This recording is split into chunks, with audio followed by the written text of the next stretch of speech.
Good morning, सुप्रभात। तो मित्रों, कहते हैं कि शरीर को सुंदर बनाने से बेहतर है कि इंसान यदि अपने विचारों को, अपने शब्दों को प्रभावशाली बनाए, मजबूत बनाए, तो वो जीवन में ज़्यादा असर करेगा और लंबे समय तक कार्य करेगा। आप देख सकते हैं, किसी भी सल्तनत को उठा के देख लीजिए, वो लंबे समय तक हिंसा का सहारा लेकर अमन और शांति कायम नहीं कर पाए।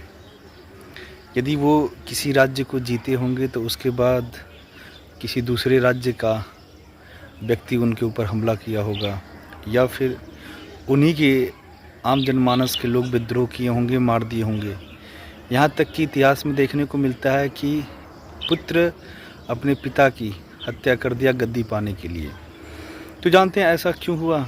जहाँ पर विचारों की कमी होगी, नैतिकता की कमी होगी, बस लोगों को भौतिक स्वरूप के बारे में बढ़ा चढ़ा कर बताया जाएगा, वहाँ पे इस प्रकार की नस्लें जन्म लेंगी और इन नस्लों से न समाज को किसी प्रकार का लाभ होने वाला है, न परिवार को, न देश का। ये सबसे पहली जो प्राथमिकता होती है ना, वो व्यक्तिगत खुद के हित को देखते हैं और उसे देते हैं। इसलिए आप देखेंगे, मुग़ल काल में एक ऐसा काल भी था। उसके बाद आप जब और पीछे जाएंगे 325 ईसा पूर्व में, वहाँ भी इस प्रकार की स्थिति मिलती है। और जब हम बात करते हैं सनातन की, तो सनातन धर्म से भी परे है, क्योंकि इसने अनगिनत राजा देखें, सदियाँ देखीं, ठीक है, और चीज़ों को अपने अंदर सजो के रखा। मात्र इसे धर्म से कंपेयर करके जो है चीज़ों को हम नुकसान पहुंचा रहे हैं। यदि आप चाहते हैं एक सुंदर वातावरण बनाया जाए जहां पे इंसानों को भली भांति बसाया जाए बिना किसी भेदभाव के, ये तो कम पढ़े लिखे लोग उसका रूपांतरण बिगाड़ कर स्लोगन करने लगे, हुंकार भरने लगे, दंभ भरने लगे कि अन्य जातियों के लोग, अन्य धर्म के लोग हमसे नीचे हैं, हमसे छोटे हैं। अन्यथा सनातन धर्म कभी भी किसी को इस प्रकार की तृष्णा देने के लिए बाध्य नहीं करता, क्योंकि आप लंबे समय से इतिहास उठाकर देखिए, हमारा इतिहास बहुत पुराना है और सब सनातन धर्म के ही इर्द गिर्द, ठीक है। मैं इसे एक बहुत बड़ी सभ्यता भी मानता हूँ, जो सदियों से अपने अंदर, अपने गर्भ में सुरक्षित रखी। हालांकि बहुत सारे आक्रमणकारी आए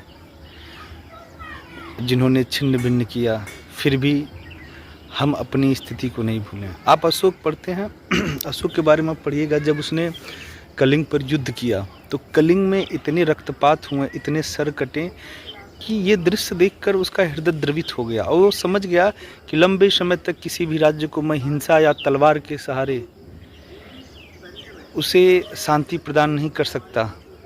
तब उसने किया, एक धम्म नीति का प्रचार किया। धम्म नीति का प्रचार कुछ लोग बौद्ध धर्म समझते हैं। नहीं नहीं नहीं, बुद्ध धर्म बिल्कुल नहीं है। वो अलग था कि अशोक जो है बुद्ध धर्म का अनुयायी था, पर ये चीज़ें बिल्कुल अलग हैं। जो अशोक था उसने धम्म नीति में बस यही किया कि लोगों के अंदर व्यवहारिक और जो नैतिकता का पक्ष होता है उसे मजबूत बनाया, लोगों के विचारों को मजबूत और पहले की अपेक्षा अधिक प्रभावशाली। उसने जोर दिया कि एक दूसरे का अगर आप हेल्प करते हैं, मदद करते हैं, तो उसके बाद आप ईश्वरी गुण आपके अंदर आ जाता है। मारने से बेहतर होता है माफ़ करने वाला, मारने से बेहतर होता है बचाने वाला।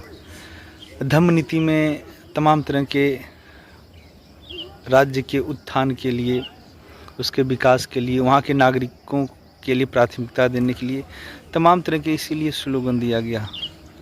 और स्लोगन का सीधा सीधा मतलब ही था कि दोस्तों, यदि किसी भी व्यक्ति समाज के अंदर विचारों का प्रभाव बढ़ाया जाए, अच्छे नैतिकता का गुण डाला जाए, तो लंबे समय तक वहाँ का समाज खुशहाल रहेगा।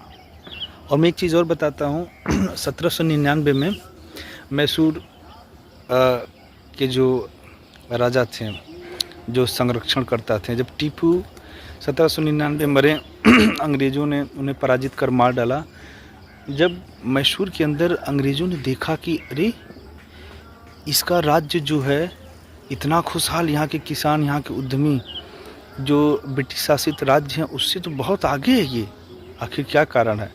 जब वहाँ पे काफ़ी अध्ययन किया गया तो पता चला कि टीपू एक ऐसा सुल्तान था, वो छोटे से छोटे किसान उद्यमी को इतनी ज़्यादा प्राथमिकता देता था और किसी अच्छे फसल उगाने के लिए या कार्य करने के लिए वो उन्हें पुरस्कृत करता था, प्रोत्साहन देता था, इसलिए ये था। तो इसीलिए ना आज भी आप मैसूर के अंदर चले जाएँ, ठीक है?